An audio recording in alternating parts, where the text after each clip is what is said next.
बहुत पुरानी बात है। भरतपुर गांव में विक्रम सिंह नाम के राजा थे, जो बहुत ही दानी राजा थे। लेकिन उनकी बस एक शर्त थी। वो किसी को भी दान देने से पहले उससे एक सवाल पूछते। अगर कोई उनके सवाल का जवाब दे दे तो राजा उसे मुंह मांगी कीमत देते। लेकिन अगर कोई जवाब ना दे पाया तो राजा उसे दान देने से इनकार कर देती। एक दिन राजा विक्रम सिंह के दरबार में एक राही आता है। महाराज, मैं एक यात्री हूं और काफी दूर से आया हूं। बस मुझे एक रात गुजारने के लिए पास की धर्मशाला में रुकना है, लेकिन मेरे पैसे लुटेरों ने लूट लिए। तो क्या आप मुझे कुछ धन दे सकते? अरे हाँ हाँ, क्यों नहीं भाई, बिल्कुल दे सकता हूं, लेकिन मेरी एक शर्त है। तुम्हें मेरे एक सवाल का जवाब देना होगा। जी जी महाराज, पूछिए। तुमने कहा कि तुम एक यात्री हो, लेकिन यात्री तो सिर्फ दो है। अब बताओ कौन कौन? वो आदमी बहुत देर तक सोच में डूबा रहता है। महाराज क्षमा कीजिए, लेकिन मुझे आपके सवाल का उत्तर नहीं आता। तो क्षमा कीजिए, मैं आपकी सहायता नहीं कर पाऊंगा, क्योंकि मेरा नियम है कि जो कोई मेरे प्रश्नों का उत्तर नहीं देता, मैं उसे दान नहीं देता। लेकिन महाराज, मेरे पास रुकने के लिए कोई स्थान नहीं है, परंतु जो मेरे प्रश्नों का उत्तर नहीं देता, मैं उसे दान नहीं देता। फिर आदमी चिंता के भाव से जाने लगता है। रुकिए, मैं आपको दान नहीं दे सकता, लेकिन आप मेरे महल में एक रात के लिए आश्रय ले सकते हैं। आदमी के चेहरे पर मुस्कान आ जाती है। महाराज की जय हो, महाराज की जय हो। लेकिन महाराज, आपने जो प्रश्न पूछा उसका उत्तर तो बता दीजिए। मेरे प्रश्न का उत्तर था सूरज और चांद। उसी राज्य में किशन नाम का एक ब्राह्मण रहता था, जो कि अपनी बीवी बच्चों के साथ रहता था। एक दिन ब्राह्मण बहुत परेशान बैठा हुआ था। क्या हुआ जी? आप बहुत परेशान दिख रहे हो। क्या करूं? भाग्यवान, हमारी बेटी के ब्याह की तिथि नजदीक है, लेकिन अभी तक पैसों का बंदोबस्त नहीं हुआ है। तो परेशान ना हो। तो क्या करूं? इसमें परेशान होने वाली कौन सी बात है? हमारे राजा बहुत दानवीर है, आप उनसे जाकर कुछ मदद ले लीजिए। वो सब तो ठीक है सुलोचना, लेकिन तुम्हें महाराज की आदत के बारे में तो पता ही है। वो दान देने से पहले प्रश्न पूछते हैं, और अगर उसमें से कोई भी उत्तर गलत हुआ तो वह दान देने से इनकार कर देते हैं। वो तो मुझे पता है, लेकिन मुझे आप पर भी पूरा भरोसा है। आपने इतने वेद पुराण पढ़े हैं, मुझे नहीं लगता कि आप उनके सवालों का जवाब नहीं दे पाएंगे। आप जाइए और उनसे कुछ मदद मांगिए। और हाँ, मैं तो कहती हूँ कि आप अजय और विजय को भी ले जाइए। बात तो तुम्हारी सही मालूम पड़ती है। ठीक है, मैं कल सुबह महाराज के पास मदद लेने हेतु जाऊंगा। महाराज, मैं आपके गांव का एक छोटा सा ब्राह्मण हूँ। मुझे अपनी पुत्री के विवाह के लिए कुछ धनराशि की आवश्यकता है। जी जी, ब्राह्मण देवता, आपकी सहायता करना तो हमारे लिए बहुत ही सौभाग्य की बात होगी। परंतु आप तो जानते ही हैं कि मैं दान मात्र उसी को देता हूँ जो मेरे प्रश्नों का उत्तर दे। जी महाराज, मुझे पता है, कृपया आप पूछिए जो भी आपको पूछना है। ठीक है ब्राह्मण देवता, तो मैं आपको एक कहानी सुनाता हूँ और आप मेरी उन कहानियों को पूरा करना, और अगर आप सही ढंग से उसे पूरा नहीं कर पाए तो मैं आपको दान देने में असमर्थ रहूंगा। जी अवश्य महाराज, कृपया पूछिए। वीरपुर गांव में राजा चंद्रसेन थे, जिनकी पुत्री थी पद्मा, जो कि बहुत ही सुंदर और गुणवंती थी, लेकिन उन्हें कोई भी राजकुमार पसंद नहीं आता। एक दिन राजा अपने कक्ष में परेशान बैठे हुए थे, तभी रानी सुभद्रा वहां आ जाती है। महाराज, आप बहुत परेशान लग रहे हैं। महारानी, अब आप ही बताइए, मैं क्या करूं? राजकुमारी को कोई भी लड़का पसंद नहीं आता। अब उनकी उम्र भी हो गई है। आप इतने परेशान ना होएं।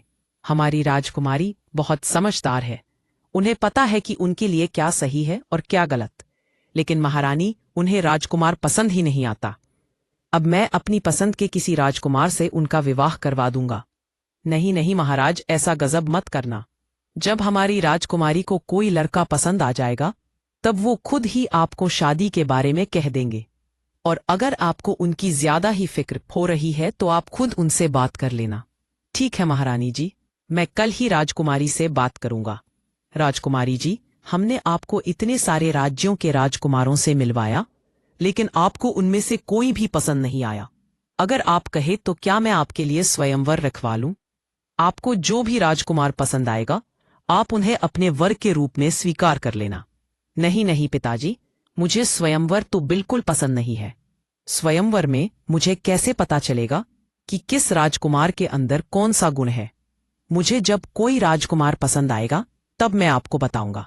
दूंगी नहीं। नहीं राजकुमारी, अब मैं आपकी एक नहीं सुनूंगा। कल मैं 4 नौजवानों को बुला रहा हूं। आपको उनमें से जो भी पसंद आए आप उन्हें अपने वर के रूप में स्वीकार कर लेना। ठीक है पिताजी, अगर मुझे उनमें से कोई पसंद नहीं आया तो मैं उनसे विवाह ना करूंगी। ठीक है राजकुमारी, ये देखिए, ये है 4 राजकुमार। अच्छा, लेकिन इनमें ऐसी क्या विशेषताएं हैं जो मैं से विवाह करने के लिए राजी हो जाऊं? हम बताइए कि आप में क्या विशेषताएं हैं। महाराज, मैं कपड़ा बेचकर जितना भी धन कमाता हूँ उसका एक हिस्सा मैं देवताओं को चढ़ाता हूँ, एक हिस्से को अपने ऊपर खर्च करता हूँ और एक हिस्सा बचा कर रखता हूँ और एक हिस्से को अपनी पत्नी के लिए रखता हूँ। और ये कला सिर्फ मुझे ही पता है। अगर तुम इनसे शादी करोगी तो तुम्हें कभी भी पैसे की तंगी नहीं देखनी पड़ेगी। हाँ, अब आप बताइए कि आप में क्या गुण है। महाराज, मैं सभी पशु पक्षियों की बोली जानता हूँ। मैं किसी भी पशु पक्षी की बोली आपको सुना सकता हूँ और समझ भी सकता हूँ। महाराज, मुझे सारे वेदों, उपनिषदों और पुराणों का ज्ञान है। अगर आप चाहे तो आप मुझसे कुछ भी पूछ सकते हैं। अभी उसकी आवश्यकता नहीं है। समय आने पर हम आपकी परीक्षा लेंगे। हाँ बताइए, तुम में ऐसा क्या खास गुण है जो मेरी बेटी तुमसे विवाह करे। महाराज, पशुओं की आवाज निकालना कोई बड़ी बात नहीं और वेद उपनिषदों का ज्ञान भी बहुतों के पास होता है और पैसों को कैसे और कहाँ खर्च कर करना है यह भी बहुत सारे लोग जानते हैं। लेकिन जो मुझ में विशेषता है वह बहुत कम लोगों में देखने को मिलती है। मैं शब्द भेदी बाण चलाना जानता हूं और मेरा निशाना बिल्कुल सटीक लगता है। जहां से भी आवाज आती है मैं वहीं पर बाण चलाता हूं और मेरा निशाना आज तक नहीं चुका। तो राजकुमारी बताइए, आप इन 4 में से किसे अपना वर चुनेंगे? हाँ, तो बताइए ब्राह्मण देवता कि राजकुमारी इन 4 लड़कों में से किससे शादी करेगी। महाराज, राजकुमारी बहुत ही समझदार थी। अगले दिन राजकुमारी, आपने कहा था कि आप आज बताएगी कि आप इन 4 में से किसे अपना वर चुनेंगे। जी पिताजी, मैंने अपना वर चुन लिया है। पिताजी, जो पहले प्रतिद्वंदी है वो शिल्पी है जो पशुओं की भाषा जानता है, वो ज्ञानी है जिन्हें पुराणों का ज्ञान है, वह ब्राह्मण है।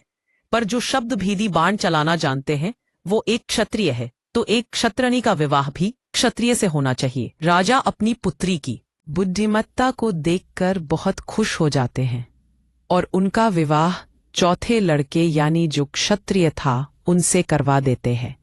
वाह, अति उत्तम ब्राह्मण देवता, मान गए आपके ज्ञान को। हाँ तो अजय, अब तुम्हारी बारी।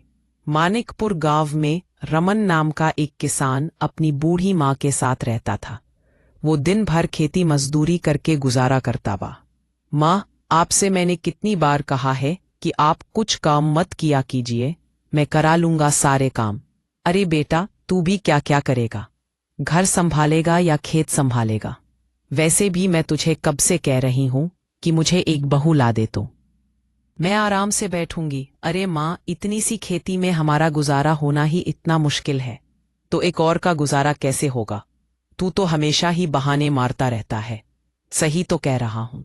पर एक दिन रमन जब रात को घर आता है तो अपनी माँ को बिस्तर पर लेटे हुए देखकर हैरान हो जाता है।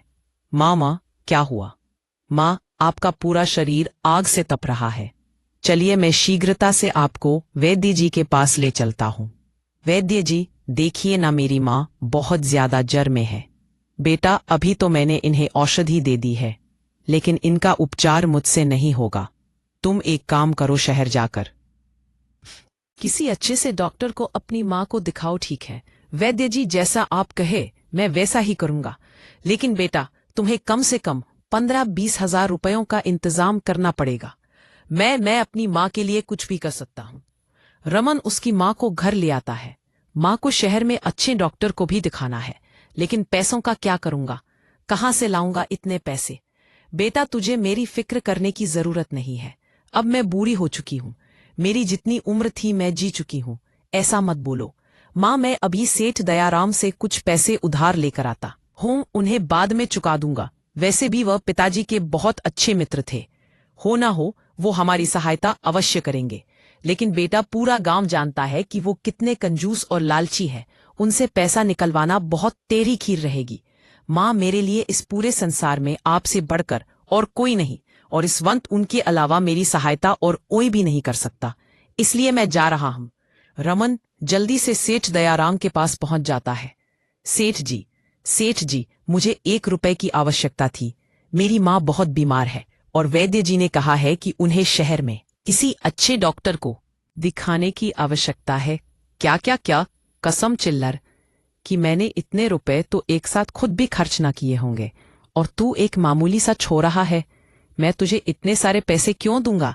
सेठ जी, मैं आपके हाथ जोड़ता हूं, अभी मुझे पैसों की बहुत आवश्यकता है, और आपके अलावा पूरे गांव में मेरी सहायता और कोई भी नहीं कर सकता। जी, अरे तो तू मुझे कंगाल करने पर ही तुला है? अरे मैंने तुझे कह तो दिया, अब जा यहां से। लेकिन सेठ जी, आप मेरे पिताजी के बहुत अच्छे मित्र थे, इस नाते तो मेरी सहायता कीजिए। अच्छा ठीक है, मैं कर दूंगा मदद, लेकिन मेरी भी एक शर्त है।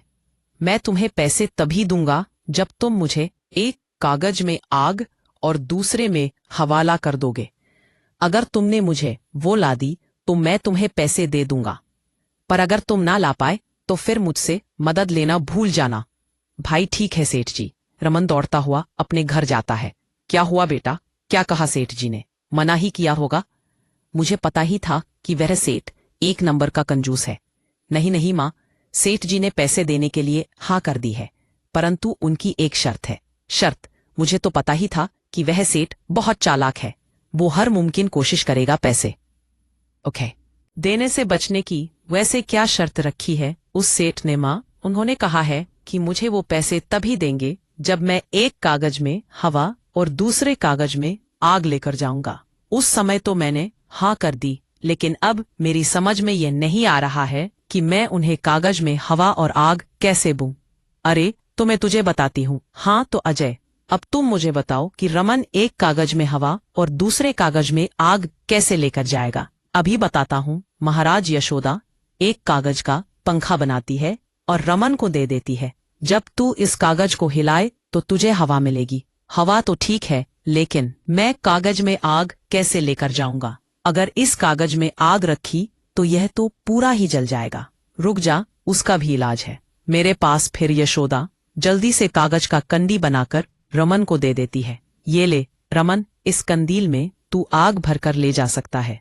रमन बहुत ही खुश होकर दयाराम के पास पहुंच जाता है। अरे तुम अभी तो गए थे और इतनी जल्दी वापस कैसे आ गए? अरे सेठ जी, आपको आपका उपहार देने के लिए आया हूँ। ये लीजिए, इस कागज में बहुत ही ठंडी ठंडी हवा भरी हुई है और इस कागज के कंडल में आप आग जला सकते हैं। अरे सेठ जी, अब ज्यादा सक, अब बस ऐसे ही यहाँ से ऐसे ही आ गया है। पकाए मत, आपको आपका उपहार मिल गया तो कम से कम अब तो मुझे 10-10 की उधारी मिल सकती है ना। जितनी जल्दी हो सकेगा मैं लौटा दूंगा। सेठ को रमन को पैसे देनी पड़ती है। धन्यवाद सेठ जी, वाह जय वाह, मैं तुम्हारे उत्तर से बहुत प्रसन्न हूँ। तो अब विजय तुम्हारी बारी। जी महाराज, पूछिए आपको मुझसे क्या पूछना है। विजय, तुम हमारे राज्य में से 2 ऐसे आदमी ढूंढ के लाओ जिनसे एक ने कभी झूठ नहीं बोला हो और दूसरे ने कभी सच नहीं बोला हो। ठीक है महाराज, आप मुझे आज शाम तक का समय दीजिए, मैं ऐसे आदमी को ढूंढ कर ले आऊंगा। ठीक है। विजय एक आदमी को अपने साथ लेकर आता है। अरे विजय, मैंने तुम्हें 2 आदमियों को ढूंढ कर लाने के लिए कहा था, लेकिन तुम तो बस एक आदमी को लेकर आए हो। महाराज, इस एक ही आदमी के अंदर दोनों गुण हैं। इसने ना कभी झूठ बोला ना कभी सच बोला। पर वो हो कैसे? क्योंकि महाराज, यह आदमी बोल ही नहीं सकता। क्या वाह विजय वाह। ब्राह्मण देवता, हम आपके और आपके दोनों बेटों के जवाब से बहुत प्रसन्न है, इसलिए मैं आपकी बेटी की शादी अपनी तरफ से करवाना चाहता हूँ। दोनों बेटे बहुत खुश हो जाते हैं। क्या जय हो राजा सिंह जी की, जय हो राजा विक्रम सिंह जी की, जय हो राजा विक्रम सिंह जी की जय हो। दोस्तों, वीडियो पसंद आई हो तो वीडियो को लाइक और शेयर जरूर करें, और अभी तक आपने हमारे चैनल को सब्सक्राइब ना किया तो सब्सक्राइब भी जरूर करें। आप सभी का धन्यवाद।